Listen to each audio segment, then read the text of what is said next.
लो भाई, हरियाणा सरकार की 18 बड़ी घोषणा, बड़े बड़े फैसले कर दिया ऐलान चंडीगढ़ तय।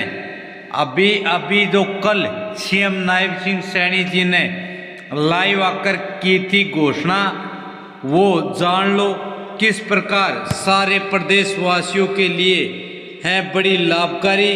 तो सारे भाणों और भाइया ने, काके ताऊ ताइया ने, मर्दवीर और लुगैया ने आपके अपने राजकीय हाथ जोड़कर राम राम। साथियों, जान लो मुख्यमंत्री जी ने लाइव आकर क्या कर दी है घोषणा, जो कि इस प्रकार से हैं। बजट पूर्व परामर्श में आप सबके महत्वपूर्ण सुझाव आए हैं। आज हमारे बीच में हमारे इंडस्ट्री मिनिस्टर हरियाणा सरकार राव नरवीर सिंह जी, हमारे युवा अधिकारिता एवं उद्यमिता मंत्री गौरव गौतम जी, हमारे विधायक गुरुग्राम मुकेश शर्मा जी, हमारे जिला के अध्यक्ष अजीत यादव जी, विभाग के हमारे additional chief secretary Vineet Garg ji, क्रीड विभाग से हमारे additional chief secretary Shrimati ji Anupama ji, principal secretary labour Rajeev Ranjan ji, principal secretary industry Amit Agarwal ji, MD HSIIDC Yash Garg ji, और उपस्थित सभी हमारे स्टार्टअप, सभी महानुभाव, आप सब का इस बजट परामर्श में जो आपने महत्वपूर्ण सुझाव दिए हैं, आप सबका मैं दिल से आभार व्यक्त करता हूं, आप सबका धन्यवाद करता हूं। साथियों, मेरे लिए बहुत ही गर्व का विषय है कि आज इस मानेसर की पवित्र भूमि पर आप सब स्टार्टअप्स के बीच में मुझे आकर के बहुत ही गर्व महसूस हो रहा है। साथियों, पिछला जब बजट था 16 जनवरी को, मैंने जांगड़ा जी बैठे हैं, इनके चर्चा इनसे की और कहा कि मैं स्टार्टअप से मिलना चाहता हूं। चंडीगढ़ के अंदर बुलाया, काफी स्टार्टअप्स आए, मेरे ख्याल 70-80 स्टार्टअप्स थे। आज काफी संख्या में आप लोगों के सुझाव आए हैं। हमारे स्टार्टअप्स ने बड़े महत्वपूर्ण सुझाव दिए और आज आप लोगों के बीच में मुझे आने का अवसर मिला है। और अभी कुछ रोज पहले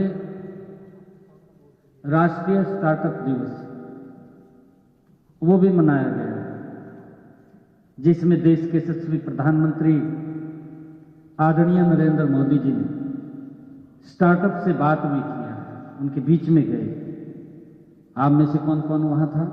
आप थे? अच्छा, थैंक यू, बधाई आप सबको। और आज का जो बजट पूर्व परामर्श संवाद, उसी उत्सव की एक कड़ी है जो आदरणीय प्रधानमंत्री जी ने आपसे बातचीत किया है, राष्ट्रीय स्टार्टअप उत्सव मनाया है। ये उसी कड़ी का ही एक परिणाम है। मुझे खुशी है कि आप सबके बीच में आज मुझे आने का अवसर मिला है। देश के यशस्वी प्रधानमंत्री आदरणीय नरेंद्र मोदी जी ने स्टार्टअप दिवस के अवसर पर कहा, शायद आपने सुना है, उन्होंने जो शब्द कहे थे, आदरणीय प्रधानमंत्री जी ने कहा कि स्टार्टअप इंडिया केवल एक सरकारी योजना नहीं है, ये प्रधानमंत्री जी के शब्द थे। उन्होंने कहा कि बल्कि यह एक रेनबो विजन है, रेनबो विजन।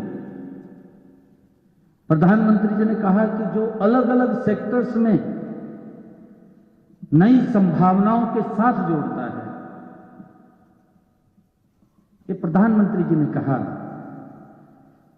मुझे खुशी है कि आज यहां आपके सपनों, आपकी चुनौतियों और आपके नए विचारों को मुझे सुनने का अवसर भी मिला है। मैंने ध्यानपूर्वक आप सबकी बातों को सुना भी है और लिखा भी है। हमारे सभी अधिकारियों ने आपने जो सुझाव दिए हैं, उन महत्वपूर्ण सुझावों को सुना भी है, उनको लिखा भी है। बीच में अगर कोई विषय बताने का था, उस विषय को बताने का काम भी किया है। साथियों, आपने आज जो बेबाकी से अपने सुझाव आपने यहां दिए हैं या आपने अपनी बात को रखा है, उससे मुझे ये स्पष्ट है कि आप अपने कार्य में कितनी तल्लीनता से गंभीर हैं। ये आपके जो सुझाव हैं, इस बात को ये बताता है। साथियों, मुझे याद है 10 वर्ष पहले, 11 वर्ष पहले अगर हम ध्यान करें तो देश में मात्र 500 स्टार्टअप थे और वो स्टार्टअप्स भी अपने ही आइडिया के ऊपर, जिसके अंदर लगन ललक कि मैंने कुछ करना है, मैंने आगे बढ़ना है, वो मेहनत से उसके ऊपर काम करता था। मात्र 500 स्टार्टअप्स थे जो खड़े किए थे। परंतु मुझे खुशी है आप लोगों के बीच में बताते हुए, देश के यशस्वी प्रधानमंत्री आदरणीय नरेंद्र मोदी जी ने जो स्टार्टअप्स को एक ऊर्जा दी है, जो स्टार्टअप्स को एक नई ताकत देने का काम आदरणीय मोदी जी ने किया है, उसका परिणाम है कि आज भारत में 2 लाख से ज्यादा स्टार्टअप खड़े हो चुके हैं। 2 लाख से ज्यादा मात्र 11 वर्षों में। मात्र इन 11 वर्षों में 2 लाख से ज्यादा स्टार्टअप खड़े हो चुके हैं। और साथियों, मुझे गर्व है कि इस क्रांति में हमारा हरियाणा, विशेषकर गुरुग्राम और मानेसर का योगदान उसमें अग्रणी भूमिका में है। हमें गर्व है इस बात का। आज हरियाणा में 9,500,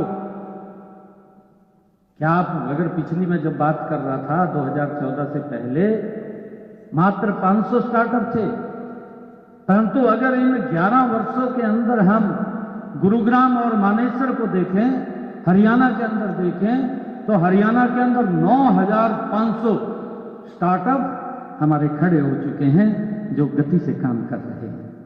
और साथियों, इसी के साथ ही हरियाणा स्टार्टअप्स की संख्या के मामले में हमारा हरियाणा पूरे देश में ये 7वें नंबर पर है, क्योंकि हमारे जो लगातार यहाँ हमारा युवा और हमारे यहाँ जो काम करता है, उससे इसकी संख्या निरंतर बढ़ रही है। आज मुझे ये भी बताते हुए आपको खुशी हो रही है कि हमारे हरियाणा के अंदर जो स्टार्टअप्स थे, उन्होंने यूनिकॉर्न का रूप ले लिया है। हमारे ऐसे 19 यूनिकॉर्न भी हरियाणा में स्थापित हो चुके हैं, जिन्होंने अपनी ग्रोथ की, गति से बढ़े हैं। आप सभी ने आज ease of doing business, funding और तकनीकी सहयोग को लेकर के आज जो सुझाव दिए हैं, आपके महत्वपूर्ण सुझाव हमारे पास आए हैं, साथियों, हमने उनको पूरा नोट किया है, जो आपने हमें बताया है हमने उनको नोट किया है। और मैं ये मानता हूं साथियों कि आइडिया कितना भी छोटा क्यों ना हो, अगर उसमें दम है, कई बार ये बात बोलते हैं, एक ऐड चलती थी, आप लोगों के सामने भी है, एक ऐड आती थी, छोटा रिचार्ज लंबी बात है बिल्कुल, छोटा आइडिया भी अगर उसमें दम है तो उसे दुनिया बदलने में वक्त नहीं लगता है, दुनिया को बदल देता है छोटा आइडिया भी। और वो आइडियाज के ऊपर हम स्टार्टअप्स मिलकर के काम करते हैं। साथियों, आपके इन सुझावों को ध्यान में रखते हुए हमारी सरकार ने 2025-26 में कुछ ठोस कदम स्टार्टअप्स के लिए उठाए थे, जिनकी जानकारी मैं आप सबके साथ साझा भी करना चाहूंगा। साथियों, हम सब जानते हैं कि भविष्य आर्टिफिशियल इंटेलिजेंस यानी कि एआई का है। हमने पिछले बजट के अंदर इसकी भी घोषणा की थी कि हम 2 एआई हब बनाएंगे, गुरुग्राम और पंचकुला, और इसी को समझते हुए हमने हरियाणा एआई मिशन की स्थापना का प्रस्ताव भी किया है। साथियों, इसके लिए हमने वर्ल्ड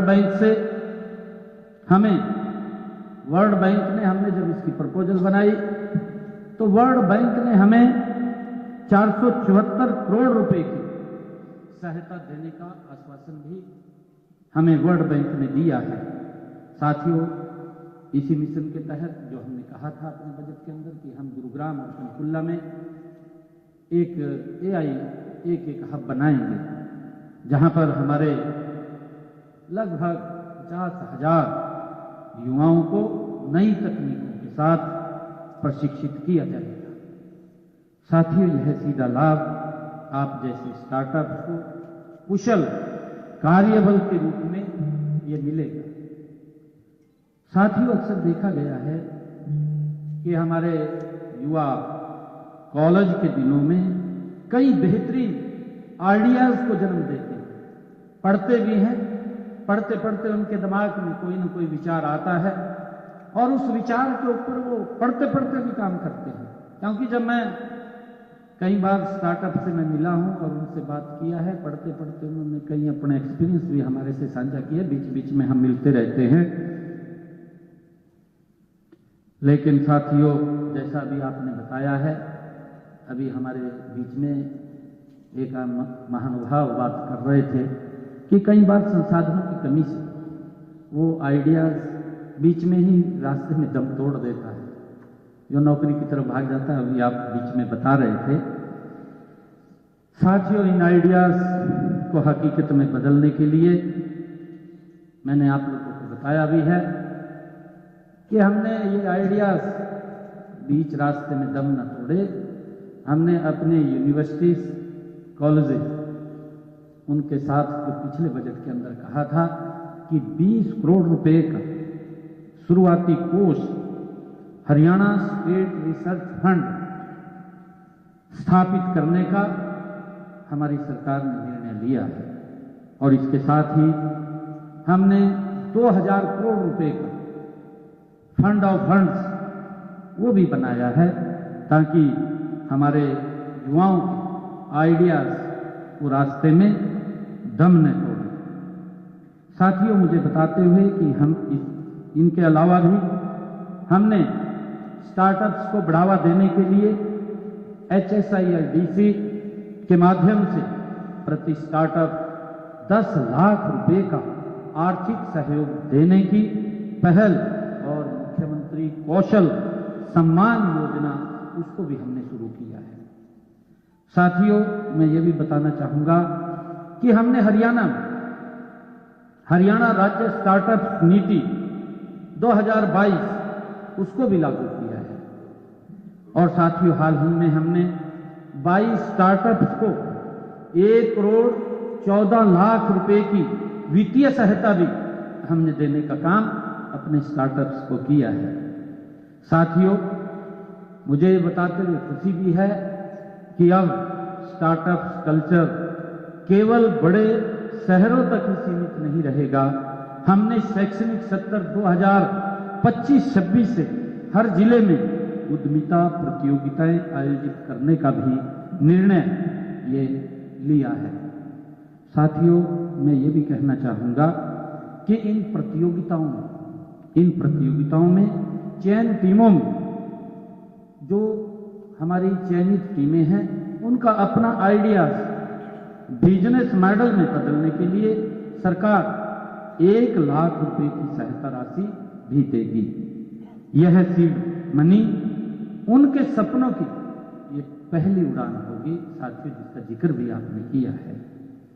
इसी क्रम में हरियाणा को नवाचार और उद्यमिता का ये वैश्विक केंद्र बनाने की दिशा में HSIIDC द्वारा 4 सितंबर 2025 को गुरुग्राम में देश के प्रमुख उद्योगपतियों और स्टार्टअप्स के और यूनिकॉर्न्स और वेंचर कैपिटल फर्म्स के साथ एक उच्च स्तरीय बैठक की भी हमने आयोजित किया था। शायद उसमें आप लोग भी आए होंगे। हमने गुरुग्राम के अंदर किया क्योंकि हमारा ये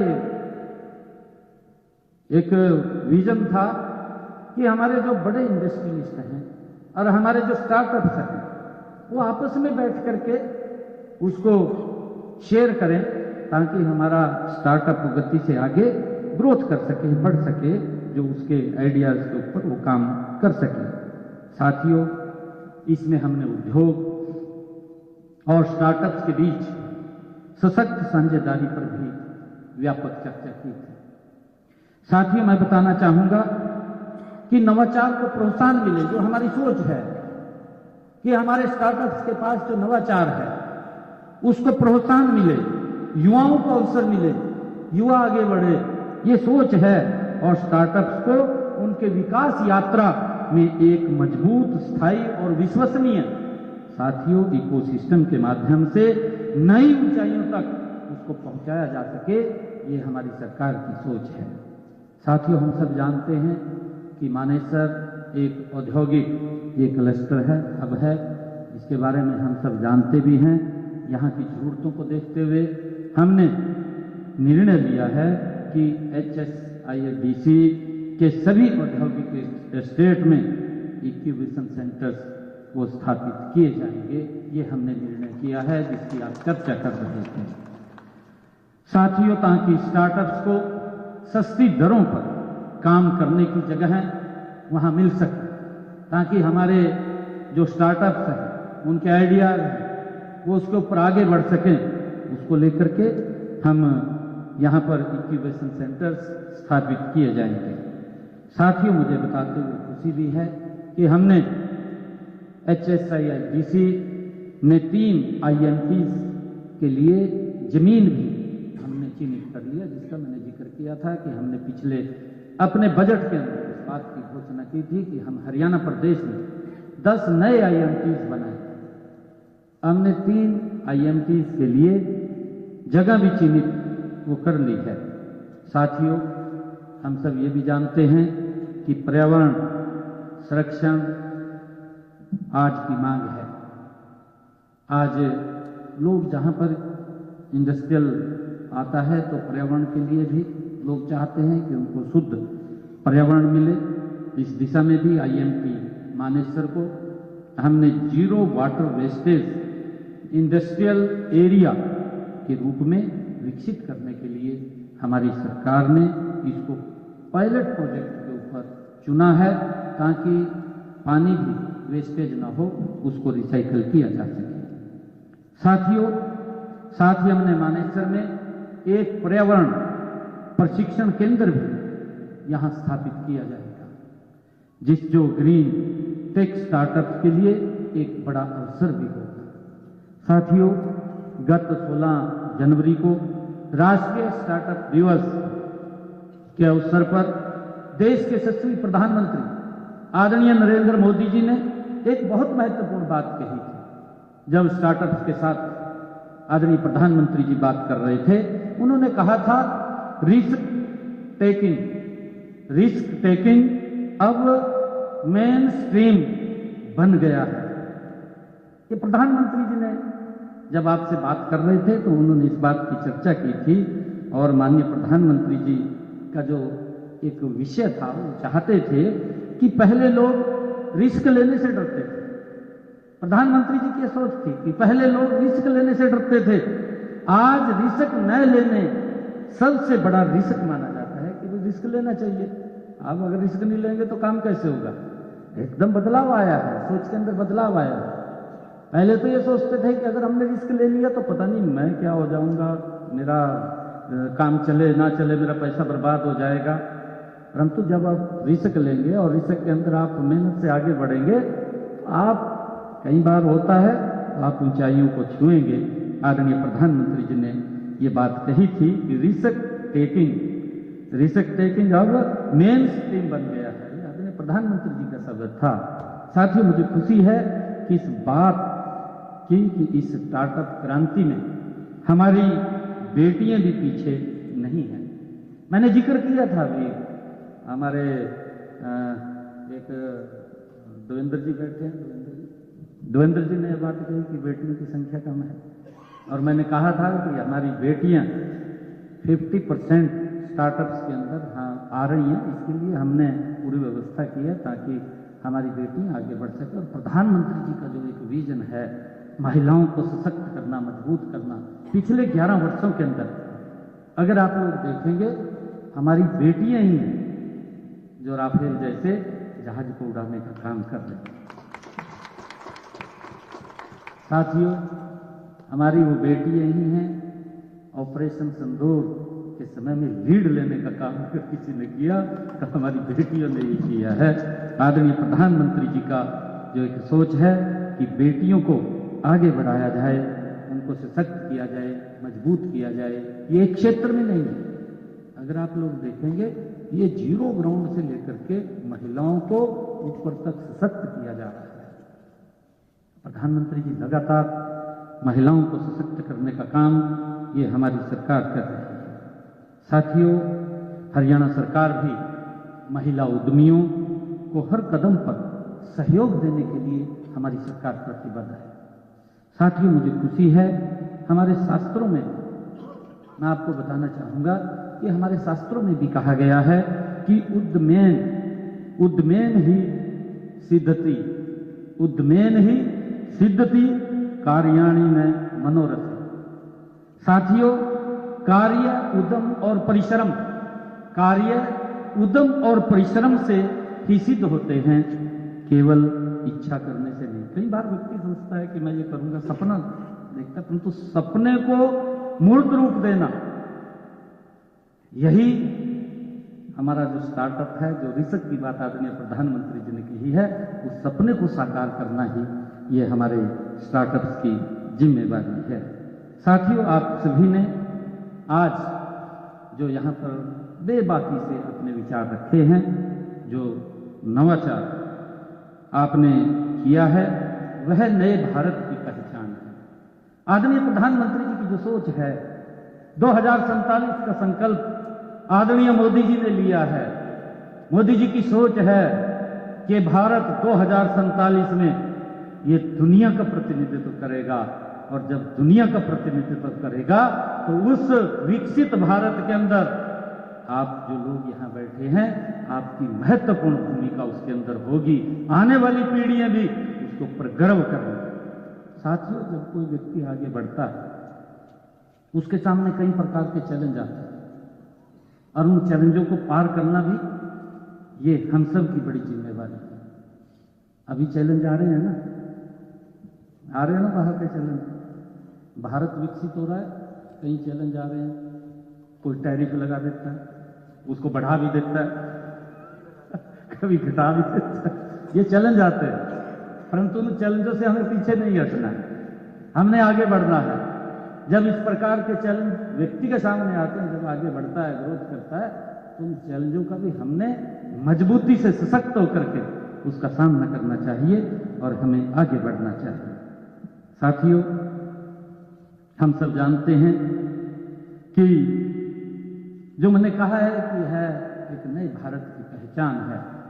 हम अगर देखें, चाहे हमारा स्पेस सेक्टर हो, आज आप लोग देख रहे हैं स्पेस सेक्टर के अंदर, चाहे डिफेंस सेक्टर हो, डिफेंस सेक्टर के अंदर भी आज भारत कितना एक्सपोर्ट कर रहा है, कितना आगे बढ़ा है।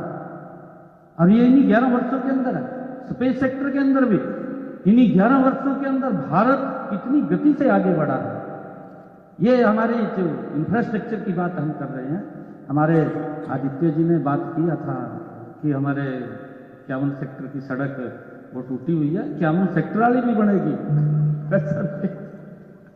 वो 51 सेक्टर वाली भी बनेगी, परंतु हम देश को किस दिशा के अंदर आगे ले जा रहे हैं। आदरणीय नरेंद्र मोदी जी के नेतृत्व में ये बड़ा विजन है, ये छोटा विजन नहीं है।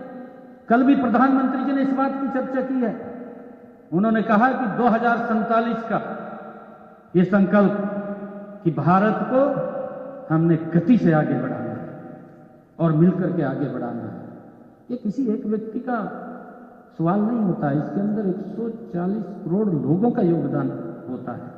हर व्यक्ति अपने अपने स्थान के ऊपर, जो हमारे मुखिया ने जो शब्द कहा है और जिस गति से वो काम कर रहे हैं, आज आप देख भी रहे हैं, एक छोटे से 11 वर्षों का कार्यकाल है। 11 वर्षों के अंदर किसी भी क्षेत्र के अंदर अगर आप लोग देखेंगे, एक बारीक से बारीक जगह भी अगर आप लोग देखेंगे तो एक बड़ा बदलाव आपको नजर आ रहा है।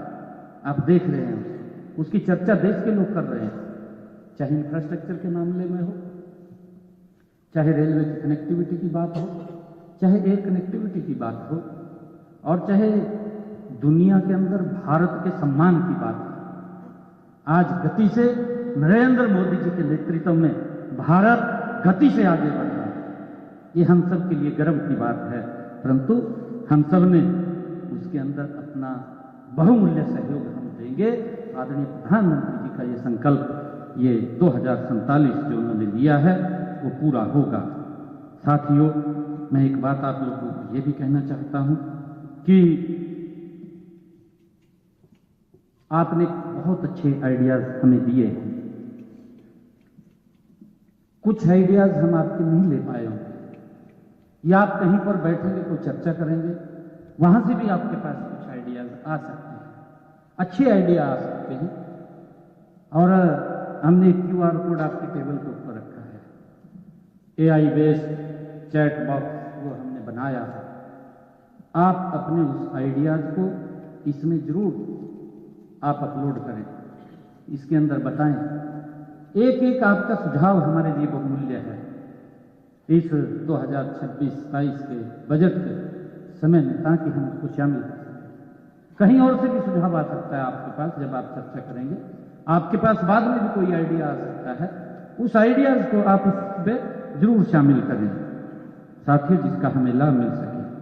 साथियों, आप लोगों ने एक और बात बीच में कही थी, हमने मानेसर में जो इंक्यूबेशन सेंटर्स, इंक्यूबेशन और एमर्जिंग टेक्नोलॉजी खोलने के लिए प्लांट भी चिन्हित यहाँ कर दिया है, जो आप लोगों की तरफ से सुझाव आया था।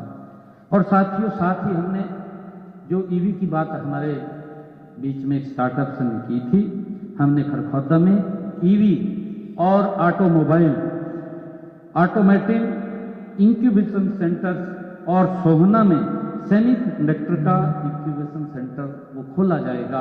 इसके लिए भी हमारी सरकार काम कर रही है, ताकि ये इसका लाभ हमारे स्टार्टअप्स को भी मिल सके। साथियों, हमने हाल ही में 250 करोड़ रुपए का SIDBI आत्मनिर्भर स्टार्टअप जो वेन्यर फंड्स वो भी शुरू किया है। साथियों, महिलाओं के लिए women entrepreneurship programme NITI Aayog के साथ मिलकर के हम मार्च महीने में उसको लॉन्च करेंगे।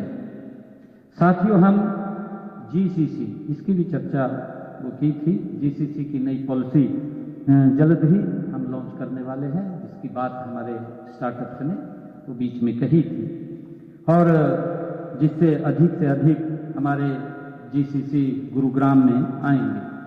साथियों, हम जल्द ही सीड फंड्स हरियाणा के स्टार्टअप्स को देना भी शुरू करेंगे और फरवरी में स्टार्टअप्स का एक बड़ा कार्यक्रम हम गुरुग्राम में करेंगे।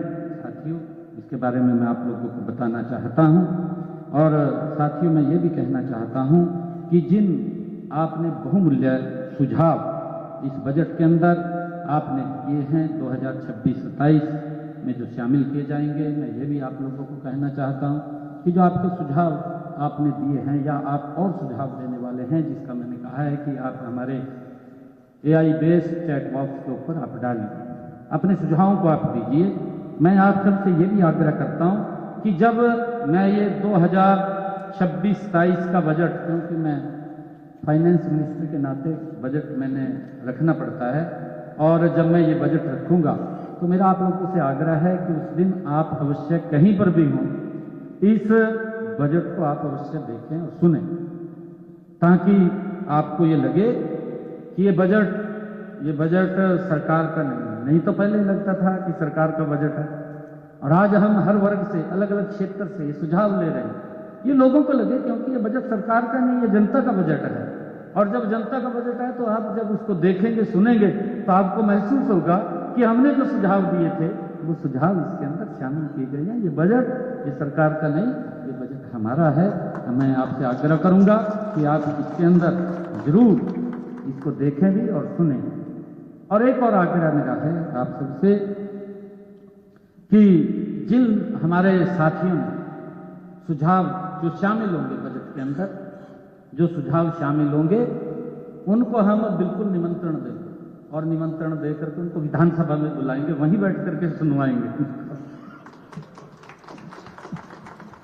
साथियों, हमारे कुछ साथियों ने कुछ बातें कही हैं। विनय सिंगल जी ने कहा कि फरीदाबाद में HSABC को लैंड बिना ऑक्शन के, ये बात कही है। साथियों, क्योंकि देखिए कई चीज़ें ऐसी हैं कि वो इस प्रकार की संभव भी नहीं होती है, क्योंकि बहुत सारा इंफ्रास्ट्रक्चर खड़ा करना पड़ता है। सरकार, जैसे मेरा परिवार है ऐसी सरकार है, इधर से आता है उधर खर्च करते हैं, फैसिलिटीज आप तक पहुंचती है और उसके माध्यम से हम ये चाहते हैं कि जो हमारे